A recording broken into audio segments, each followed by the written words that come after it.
Zaman park में गायबाना नमाज जनाजा मगरिब के बाद पढ़ी जाएगी। उनका जो लोग निकले थे अपने हुकूक के लिए, मजीद जानते हैं इस रिपोर्ट में।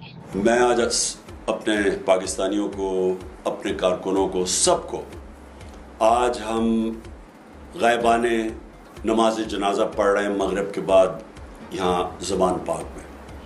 किन के लिए?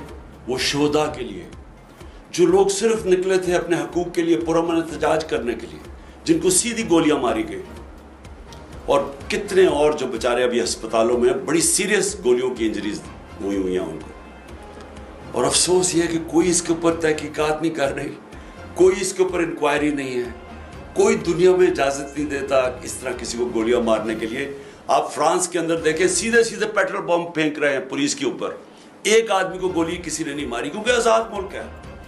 गुलामों से ये होता है। जनरल डायर ने ये किया था, पुरअमन एहतजाज हो रहा है, उनके ऊपर गोलियां चला दी, क्योंकि वो हमारे आका थे, हम उनके गुलाम थे। तो हमने अपने शोहदा के लिए सब ने आज यहाँ जमा होना है मगरिब के बाद, और उनका गायबाने नमाज जनाजा पढ़नी है।